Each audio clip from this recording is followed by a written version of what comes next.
So I forgot a couple of books last week, which is odd because they were two books that I really enjoyed. So I'm surprised that I forgot them. But I think the reason why I forgot them is because I started both of them in August and finished them exactly on the 1st of September. Anyway, we're going to start with those two and then we'll move on. Our book for Victoria's at a musical bookworm, our book for her Patreon this month is a nonfiction called This Is What It Sounds Like. It's by Susan Rogers and I want to say like Ogas, about teaching you what it is about music that personally draws you, learning for yourself what it is that you're personally drawn to. And she's so good about not being biased. She just presents this kind of overview of these different things that make up music, and then points out different things that are evocative for you within that music style or within that particular song or those kinds of things. It was a reread for me, but I still learned so much even in the reread. The other one that I forgot was Combat Codes. Combat Codes is written by Alexander Darwin, and it is going to be a series, but it is the only one out currently. So this was absolutely wonderful. I really liked this book, and I am not a combat reader. I don't love war. I don't love battles. But this I liked. And I think part of the reason for that was that there wasn't really a whole lot of war in this book. It was more about searching for the next kind of hero of the country. And they all live by these combat codes. And there are certain things happening within the country that are going against these combat codes. And so it's kind of about these two warring partisanships of we want to do this and we are doing it this way so that we still have power. And then there are those that are saying the combat codes are the right way to go, and doing it that way directly against these is the whole reason why these were created to begin with, and we need to stay here, or we need to turn back to this. And the way that this author writes like battle scenes, when I say battle, I'm not talking like war battle, I'm talking about like personal battle scenes, lots of one-on-one or four-on-four, and even just you're alone personally having to maneuver and work your way through something or figure out a way to do something without combating an actual enemy, but still be a combatant. I don't know if that makes sense, but it was almost poetical in the way that he was writing it. It was fascinating. I was captured the whole time, really enjoyed it, which is good because it's about 500 pages, which is quite perfect for the length of book that I like. It didn't feel too long. It didn't feel too short. I am looking forward to the next book. I hope it doesn't suffer from second book syndrome. There was a character in it that I absolutely loved. I just can't wait to read more of him. So this was my first time meeting this author on page, and looking forward to see if they turn out to be a new favorite author. Then I read Muriel Spark, Aiding and Abetting. This one I started reading because Shelley Swearingen read it and she just really enjoyed it, and it piqued my interest. This is a mystery about two men who are claiming to be the same person. One of them is obviously lying, but either of them could fit the description of this person who is supposed to be dead.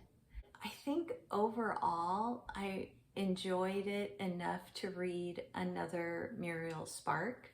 I'm looking forward to seeing if some of her others hold up to this one. The next book I finished was one for Shorty September. If you don't know about Shorty September, I will leave the hosts linked in the description box. You still have plenty of time to participate if you would like to. And so this falls into that. So did Aiding and Abetting, actually. And so this is called Prisoner in the Third Cell, and this is by Jean Edwards. It is a Christian, I wouldn't call it an allegory, but it's like a reimagining of a story in the Bible. It's about John the Baptist, and it is about the struggles that he goes through and the struggles of those who have imprisoned him and do not believe that he should be imprisoned. And then the ones that have imprisoned him and don't know quite else what to do with him. It was fine. It wasn't my favorite. This was more of a, it was fine. It was like maybe an 80% if I were to give it a grade.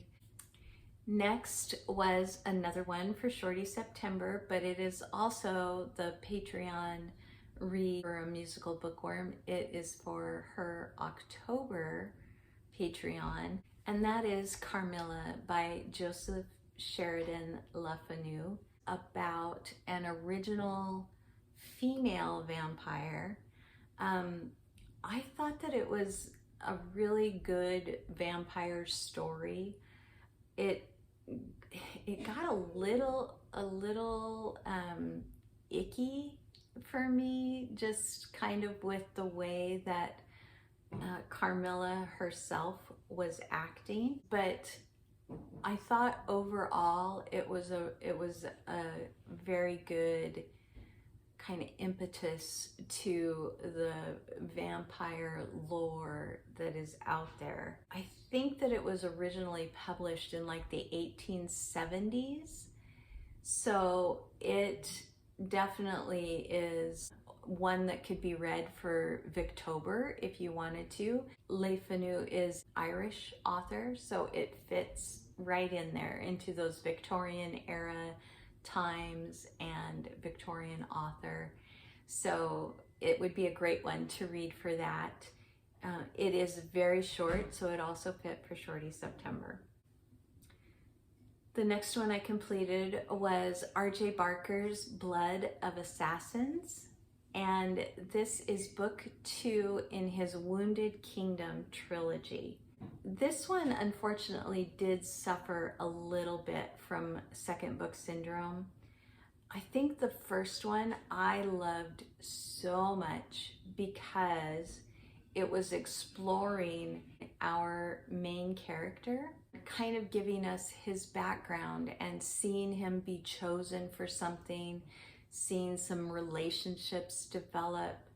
And this one had a lot more battle and war in it, which I just told you I'm really not much of a reader for. The other reason why I didn't really enjoy this was because there was some kind of intrigue that was going on that kept like circling back on itself. Like they would think that they had it figured out, and then no, it hadn't been figured out. And then they would make another few steps and think that that was it.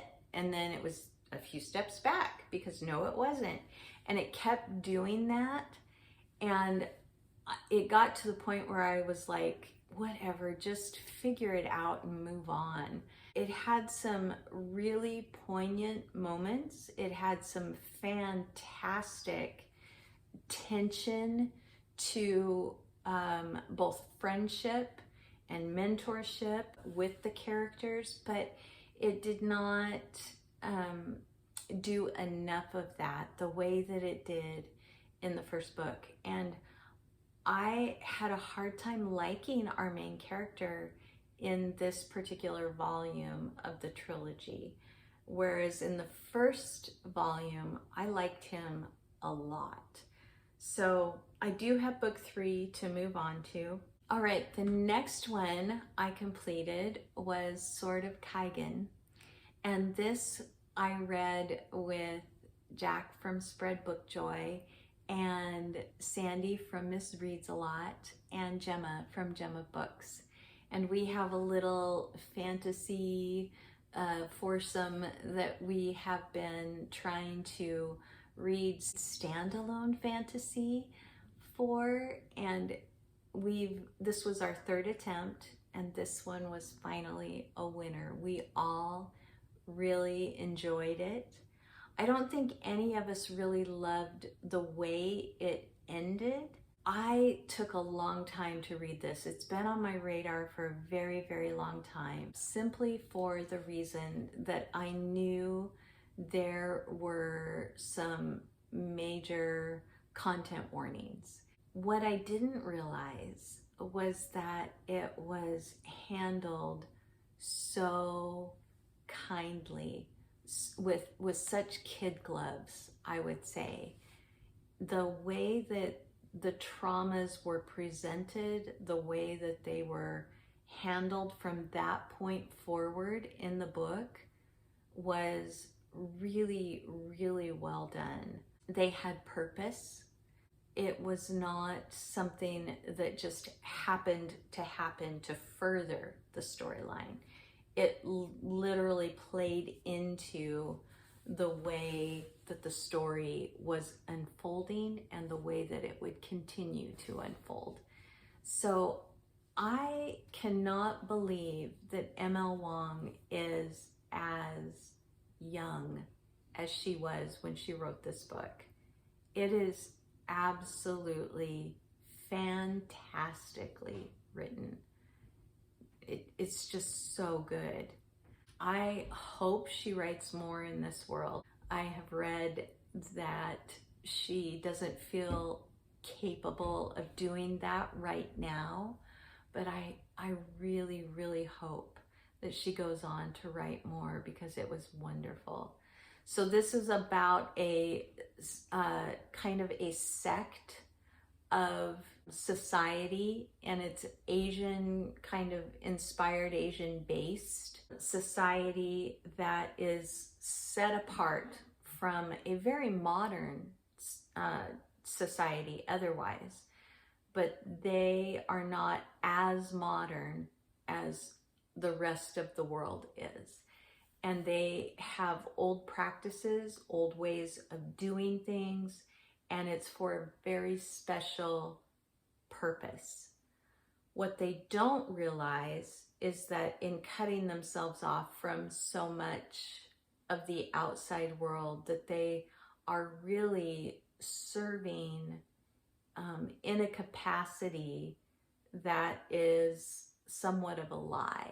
We have a mom, a female character who is a bride that was married to a prearranged man.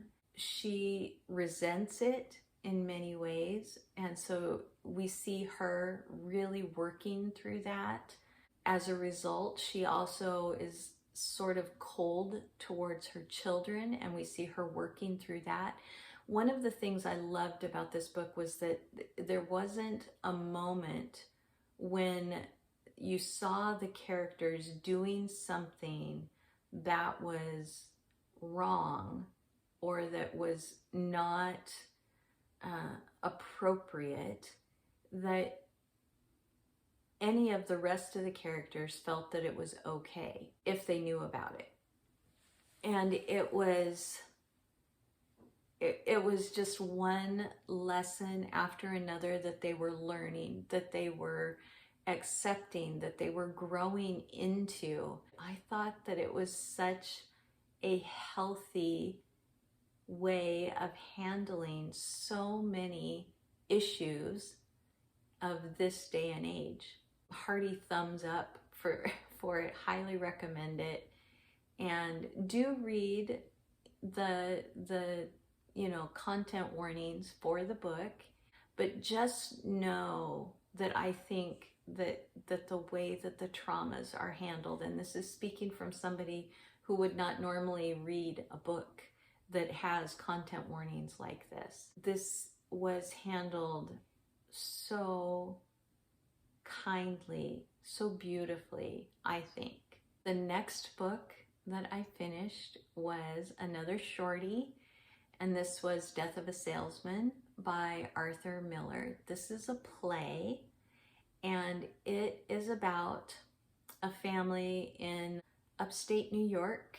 It's an older couple whose boys have grown up and moved out. They are home for a short little visit, both of them at the same time, and the father is kind of going through a midlife crisis. He has always been somebody that his boys looked up to, that his wife looked up to, and has always been a good producer, a good provider for his family. And he's going through this crisis because he's just tired. He's ready to retire, or at least get a job where he's not traveling all the time. And it's just kind of watching him slowly descend into, I wouldn't say madness, but kind of losing it, and seeing the effect that that has on his boys and on his wife. And it's a hard play to read. And I think that it has a lot to say about our motivations for things, and about why we do what we do, and about feeling stuck or feeling aimless in what we have chosen for our lives. And so ultimately, I liked it. I can't say this is an enjoyable read, but I can say that it is definitely one I think worth reading. This has something really important to say. And then I read Lark Rise, and this is by Flora Thompson, and it was a buddy read with Stephanie from Ms. Richards Reads, and we loved this book. There are 2 more set in this world by this author, and we're going to be reading them over the next couple of months. They're very short. I think this one was maybe 202 pages or so. So again, fits into the shorty September. But we took several days to read it. It's precious. That's the way, it's the only thing I can think of to say. It was absolutely charming. I think that the way that I would explain this book, because it doesn't really have a plot, it's about this little hamlet, and they're all very poor before the turn of the century of so set in the 1880s, and it is about traditions and the celebrations and just the way of life within these tiny cottages that have sometimes 10, 12 children. It is just a quiet, enchanting, joyful, hopeful kind of read, and I cannot recommend it enough. If you have seen the mini-series, it's nothing like the mini-series. Everything pretty much that happened in Lark Rise is not really told in the mini-series. Stephanie was saying that she would come in from a very long day of work and just really looked forward to curling up on the couch and immersing herself in this 1880s Victorian world. I would say, even though the book was not published in Victorian times, it is a Victorian book.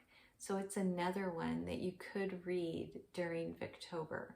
It goes through everything, you guys. It's about holidays and schooling and childbirth and gardens and the way that family dynamics are, and just so many things that are just enchanting.